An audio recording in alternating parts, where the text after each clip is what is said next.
रणवीर, कहाँ जा रहे हो? घर। इतनी जल्दी? जूली, मैं कितनी भी देर तुम्हारे साथ रहूं, हमेशा तुम्हें यही शिकायत रहती है कि मैं तुम्हें वक्त नहीं दे पा रहा हूँ। तो क्या मैं झूठ बोल रही हूँ रणवीर? रणवीर, तुम्हारी जिंदगी में दूसरी औरत बनके नहीं रहना चाहती।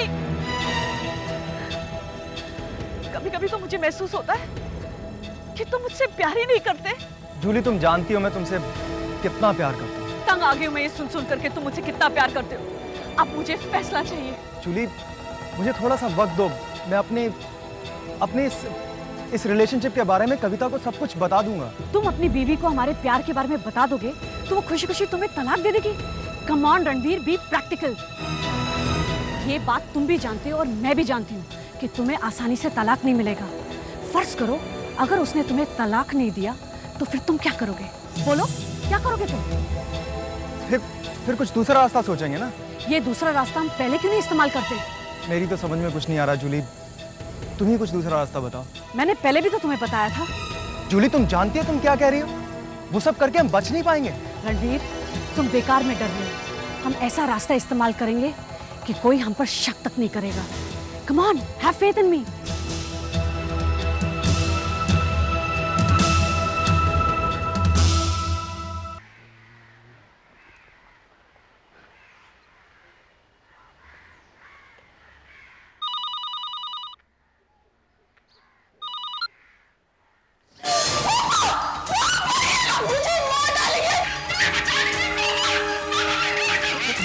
बेटा, पापा, क्या हुआ?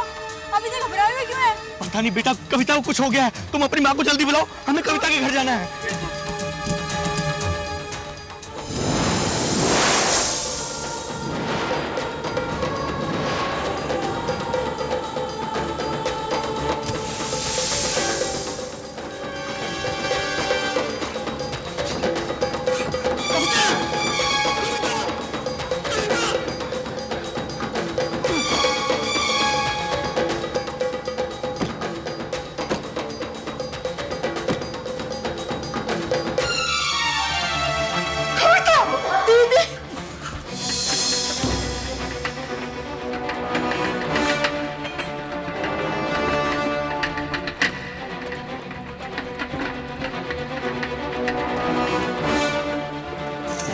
आप शांत हो जाइए, भगवान पे भरोसा रखिए, सब कुछ ठीक हो जाएगा। बंद करिए इस सहानुभूति का नाटक। आप लोगों ने मिलकर मेरी बेटी को जलाया है। आप लोगों को पुलिस के हवाले करके ही रहूंगी। मालती जी, आप शांत हो जाइए। कविता हमारी बहू है, उसको हम भला कैसे मार सकते हैं? हमने उसे हमारी बेटी की तरह रखा है। बिल्कुल झूठ। हाँ मिनिस्टर साहब, मैं देवी दयाल। शेखर ने आपको मेरी बेटी के बारे में बताया होगा। मुझे आपकी मदद चाहिए। मुझे आपके सबसे अच्छे पुलिस स्क्वाड की मदद चाहिए। जिसने मेरी बेटी के साथ ये किया है उसे कड़ी से कड़ी सजा मिलनी चाहिए। उसके इलाज ने ही उसे जलाया है। प्लीज, अगर आप चाहते हैं तो मैं होम मिनिस्टर से ही बात कर लूंगा। प्लीज। कहाँ है रणवीर? उसी ने किया है ये सब। अपनी बीवी को जला के गुलछटे उड़ा रहा है। देखिए बहन जी, आप सरासर हम पर इल्जाम लगा रही हैं। हमें तो खुद इस हादसे के बारे में मालूम नहीं है। रणवीर ऑफिस में गया, वो जल्दी ही आ जाएगा। देखिए बहन जी, आप घबराइए नहीं। कविता की जितनी चिंता आपको है, हमें उससे कहीं ज्यादा है।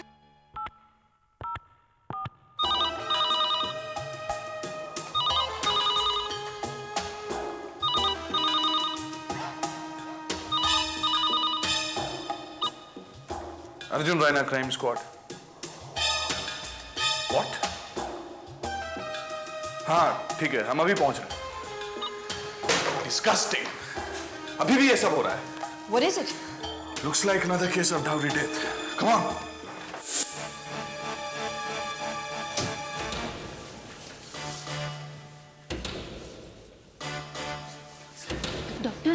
डॉक्टर, मेरी बेटी अच्छी तो है ना? उसे कुछ हुआ तो नहीं ना डॉक्टर? देखिए, जब उसे यहाँ लाया गया था उसकी कंडीशन बहुत ही क्रिटिकल थी। 95% बर्न थे और वो बुरी तरीके से जल चुकी थी। हमने उसे बचाने की पूरी कोशिश की, लेकिन आई एम सॉरी, हम बचा नहीं पाए। देवी दया जी, हम पर भरोसा कीजिए, हमने कुछ नहीं किया है। प्लीज शांत हो जाइए, हमने कुछ नहीं किया है। आपकी बेटी हमें उतनी ही प्यारी थी जितनी आपको थी। प्लीज। प्लीज मेरे पूरी बच्ची को मार डाला इन्होंने। प्लीज अब शांत हो जाइए।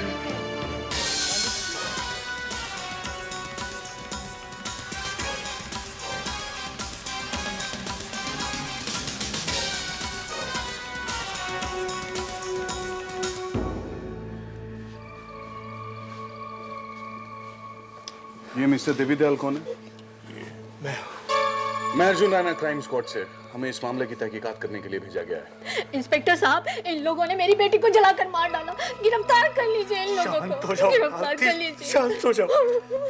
विजय, अभी तुम इन्हें संभालो, तब तक मैं जरा डॉक्टर से बात कर लेता हूँ। मेरी बेटी कविता, मेरी बेटी। Excuse me doctor. यस। मैं अर्जुन राणा क्राइम स्क्वाड से। क्या आप मुझे बता सकते हैं कि कविता की मौत की वजह क्या है? मौत तो जलने से हुई है, 95% बर्न है और उसकी बॉडी से तेज कैरोसिन की स्मेल आ रही थी। इससे पता चलता है कि जलाने के लिए कैरोसिन का इस्तेमाल किया गया है। इंस्पेक्टर साहब, इन लोगों ने मेरी बेटी को मारा है। इन लोगों ने? हाँ, ये मेरी बेटी के सास ससुर हैं। मेरी बेटी ने फोन किया था कि कोई उसे जान से मारने की कोशिश कर रहा है। ये सुन के हम उसके घर गए। वहां देखा तो मेरी बेटी बिल्कुल जली हुई अंदर पड़ी थी। हम उसे वैसे ही उठा के अस्पताल में ले आए। इन लोगों ने मेरी बेटी को मारा। आप इसे गिरफ्तार करना। अपने आप को संभालिए मिस्टर देवी दयाल, वरना हम आपकी कोई मदद नहीं कर सकते। हमें सबूत और गवाह की जरूरत होती है। शांत हो जाइए और ये बताइए, जब आप कविता के घर पहुंचे वहां का दरवाजा खुला था? नहीं, बंद था। मैंने उसे हथौड़ा मार के तोड़ा। जब आप अंदर गए तो क्या देखा? देखा मेरी बेटी जिस हालत में थी, इंस्पेक्टर साहब, मैं आपको कैसे बताऊं? मैं आपको संभालिए, चल रहे। उसे जब यहाँ लाया गया था तो वो अपनी आखिरी सांसें ले रही थी। जहां तक मेरा अनुमान है, उसकी मौत जलने से हुई है। बाकी सही वजह का पता तो पोस्टमार्टम के बाद ही चल सकता है। पोस्टमार्टम कब तक हो जाएगा? हमने कॉरोनर को बुलवाया है, उसके आते ही शुरू कर देंगे। ओके, मुझे पोस्टमार्टम रिपोर्ट का इंतजार रहेगा सर। मुझे आप लोग का बयान लेना होगा। यस ऑफिसर, मेरा नाम है मनोहर शर्मा और ये मेरी पत्नी है श्यामला। बिलीव मी ऑफिसर, हमने कुछ नहीं किया है। देवी दयाल भावनाओं में बहकर हम पर गलत इल्जाम लगा रहा है। इस हादसे के बारे में हमें कुछ नहीं पता है। कविता का पति कहाँ है? मैं आपसे कुछ पूछ रही हूँ मिस्टर शर्मा। आपका बेटा कहाँ है? ऑफिस में उसे खबर तो कर दी थी, शायद लेट हो गया होगा, आता ही होगा। पापा, मम्मी, क्या हुआ कविता को? बेटा, रणवीर, जलने की वजह से आपकी पत्नी she is no more. What? ऐसा कैसे हो गया? यही तो हम आपसे पूछना चाहते हैं। क्या मतलब? मैं कुछ समझा नहीं। मिस्टर रणवीर, आपने आने में काफी देर लगा दी। आपको मैसेज कब मिला? जी, कोई 3:30 बजे। तब तो आपने वाकई बहुत देर लगा दी। देखिए, जैसे मुझे पता चला मैं भागा सबसे पहले घर गया। वहां मुझे मेरे पड़ोसी ने बताया कि मेरी पत्नी को हॉस्पिटल ले गए। मुझे यकीन ही नहीं हो रहा था। मैं घर के अंदर गया, वहां सारा सामान उलट पुलट हो रखा था। अलमारी खुली पड़ी थी, ड्रॉर्स खुले थे, मेरा सारा सामान चोरी रखा था। चोरी?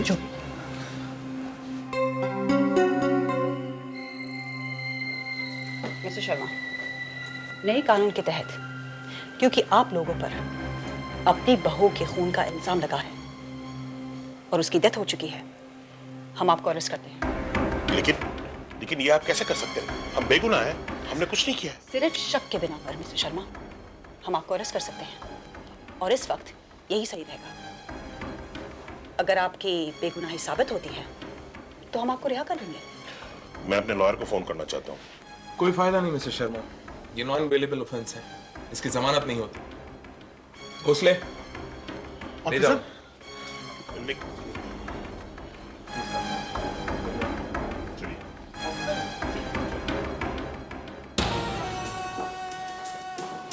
इस चोरी की बात ने इस केस को एक नया मोड़ दे दिया। मौका वारदात पर जाकर छानबीन करनी होगी अपनी। Let's get going.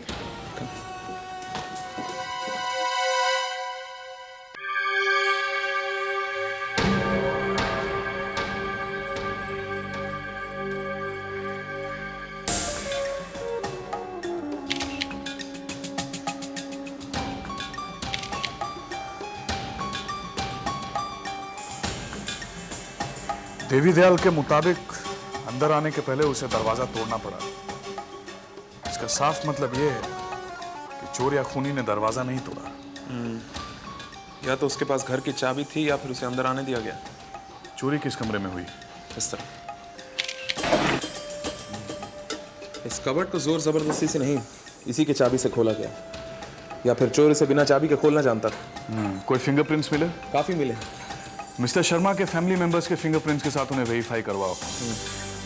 अगर ये चोरी और कत्ल किसी बाहर के इंसान ने किया है तो उसके फिंगरप्रिंट्स मैच नहीं होंगे। और हाँ, एक बात और, हमारी एक फोरेंसिक टीम को हॉस्पिटल भेज दो। मुझे कविता के फिंगरप्रिंट्स के सैंपल चाहिए, उसकी लाश के पास से जितना कुछ भी मिल सके। I'll do that. किचन कहाँ है? This way. सिंक के पास ये 2 ग्लास मिले हैं, इनमें थोड़ा सा जूस बाकी है और एक ग्लास पर ये लिपस्टिक के निशान हैं। लगता है कविता ने 2 लोगों के लिए जूस बनाया था। ऐसी बचे हुए जूस को एनालिसिस के लिए भेज दो। राइट।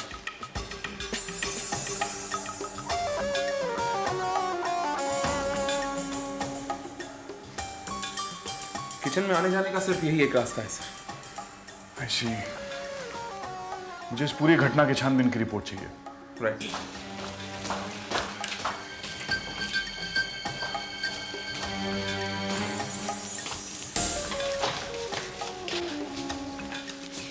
मैंने मिस्टर गुप्ता के यहाँ मिस्टर शर्मा के अलावाई को चेक किया है। वो टॉप फ्लोर पे रहते हैं। दोपहर को पूरे वक्त वो एक दूसरे के साथ ताश खेल रहे थे और 1 मिनट के लिए भी मनोहर और उसकी पत्नी वहाँ से बाहर नहीं निकले। वो रोज इसी तरह दोपहर को एक दूसरे के साथ ताश खेलते हैं। रणवीर और रामू के एलिबाइज को भी चेक करना होगा। राइट। हुजूर, मैं रोज उसी वक्त सब्जी खरीदने जाता हूँ, तब मालिक और मालकिन ताश खेलने जाते हैं।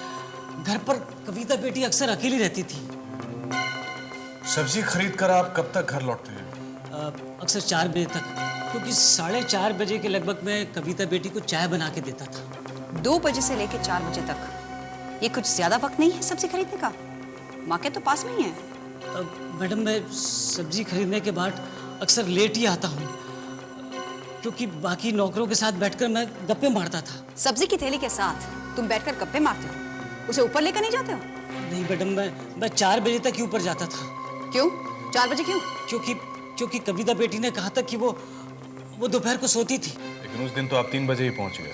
हुजूर, वो इसलिए कि जब मैं बाजार से लौटा तो गार्ड ने मुझे नीचे बताया कि देवी दयाल जी और कविता बेटी की माँ और बहन भागते हुए घर के अंदर गए। तब मैं भी भागते हुए वहाँ पहुँच गया। बाजार में ऐसा कोई होगा जो गवाही देगा कि तुम उस वक्त वहाँ थे? अब हुजूर, ये तो मुझे पता नहीं। दुकान पे पता नहीं कितने ही ग्राहक आते होंगे और वो कैसे याद रखेंगे। फिर भी अगर आप चाहें तो पूछ सकते हैं। मिस्टर रणवीर, हादसे वाले दिन 2:30 से 3 के बीच में आप कहाँ थे? ऑफिस में। ऑफिस में? लेकिन मिस्टर शर्मा से हमारी बात थी, उन्होंने तो हमें ये बताया कि आपको जब ऑफिस में फोन किया गया तो आप वहाँ नहीं थे। 1 मिनट, मैं उस वक्त ऑफिस में ही था। मेरी एक मीटिंग चल रही थी। किसके साथ? मेरी एक क्लाइंट के साथ। क्या नाम है उसका? जूली डिसूजा। जूली डिसूजा। आपको मैसेज कितने बजे मिला? यही कोई 3:30 बजे। फिर तो आपको हॉस्पिटल पहुंचने में बहुत देर हो गई होगी। सर, जैसे मुझे मैसेज मिला मैं भागा घर की तरफ गया। मुझे यकीन नहीं हो रहा था। मेरी पड़ोसी ने मुझे बताया कि मेरी वाइफ को हॉस्पिटल ले गए हैं। मैं इतना घबरा गया था, मैं घर में घुस के देखने लगा कि वहाँ देखा कि सब चीज़ें उलट पुलट हो चुकी थी और अलमारी का ड्रॉर खुला था, सब सामान गायब था। तो अच्छा। देखिए मिस्टर रणवीर, आपके लिए बेहतर होगा कि आप सब कुछ सच बता दें। सर, मैं सच ही बोल रहा हूँ। मिस्टर रणवीर, जब आपके पड़ोसी ने आपकी पत्नी के बारे में ये बताया था कि उसे सीरियस हालत में हॉस्पिटल ले जा गया है, तो आपने सीधा हॉस्पिटल जाने के बजाय अपने घर में घुसे, क्यों? देखिए, वो मुझे भरोसा नहीं हो रहा था। मैं बौखला गया था। कुछ छुपाने के लिए गए थे या कोई सबूत मिटाने के लिए? देखिए, मैं क्यों सबूत मिटाऊंगा? आप मेरे से ऐसे क्वेश्चन क्यों कर रहे हैं? मेरा जब इस हादसे से कोई लेना देना नहीं है तो मैं क्यों सबूत मिटाऊंगा? मुझे तो अब जाके पता चला है कि कविता जल के मरी है। मैं तो तब तक यही सोच रहा था कि मेरी पत्नी ने खुदकुशी की है। क्यों? ऐसे सोचने के पीछे क्या वजह हो सकती है? क्या आपने ऐसा माहौल क्रिएट किया था कि वो खुदकुशी करने पर मजबूर होगी? नहीं, मेरा मतलब कि मैं इतना सब कुछ नहीं सोच रहा था। मैं घबरा गया था। हाँ, वो खुदकुशी भी क्यों करेगी? Excuse me sir. सर मैं एडवोकेट अजय सिन्हा। ये रहे मिस्टर शर्मा, उनकी पत्नी और उनके बेटे के जमानत के पेपर, देख लीजिए आप।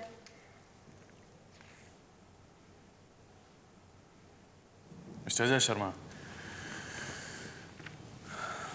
माना कि अब ये डाउरी का केस नहीं रहा, पर फिर भी मर्डर का केस तो है। इनके पास कोई ऐसा गवाह भी नहीं है जो इस बात को वेरीफाई कर सके कि उस वक्त वो इनके साथ था। डॉक्टर ये सच नहीं है, मैं एक बिजनेस मीटिंग में था, आप ये चेक कर सकते हैं। किसके साथ?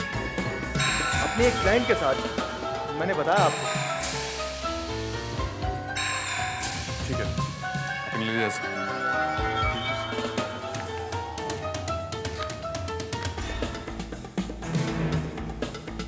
ये क्या कर रहे हैं आप? मर्डर के चार्जेस पर हम अब भी रणवीर को इंट्रोगेट कर सकते हैं। नहीं अपनी, रणवीर बहुत शातिर आदमी है, कभी हमारे सामने सच नहीं बोलेगा।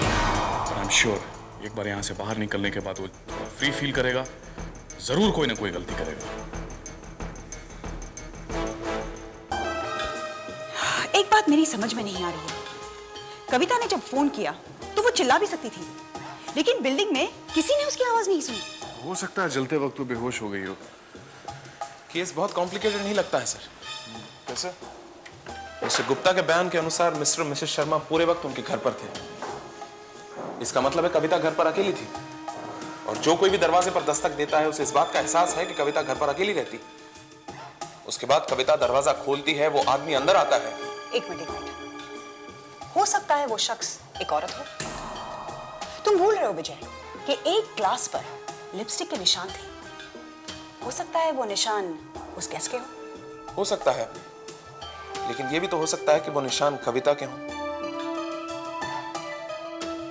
हाँ बोलो। फिर वो दोनों बातें करने लगते हैं, फिर वो शख्स उस पर हमला करता है। इसी बीच कविता अपने पिता को फोन करती है और वो उस पर केरोसिन डालकर उसे जला देता है। उसके बाद वो हमें धोखा देने के लिए घर में चोरी करता है, ताकि हम आसानी से मान लें कि घर में चोरी हुई है। लेकिन जिस सफाई से कबोर्ड्स खोले गए हैं उससे ये नहीं लगता कि यह काम किसी चोर का है, बल्कि ऐसा लगता है कि यह काम किसी करीबी आदमी का है। शायद रणवीर। इस केस में बहुत सारी बातें समझ में नहीं आ रही है। हो सकता है हम इस केस के दूसरे पहलू पर ध्यान नहीं दे रहे हैं। एक काम करते हैं, डॉक्टर कुलकर्णी के पास चलते हैं। हो सकता है पोस्टमार्टम रिपोर्ट से हमें कोई सुराग मिल जाए। इसमें कोई शक नहीं ऑफिसर कि मौत जलने से हुई है, लेकिन मरने वाली जलने से पहले बेहोश थी। उसे किस चीज से बेहोश किया गया था? स्लीपिंग पिल्स जूस में मिलाकर दी गई थी। ऐसी, इसका मतलब ये हुआ कि उसका मर्डर किसी चोर ने नहीं किया, बल्कि किसी शख्स ने किया जो सब कुछ प्लान करके उसे मार डाला। Seems to be a well-planned murder.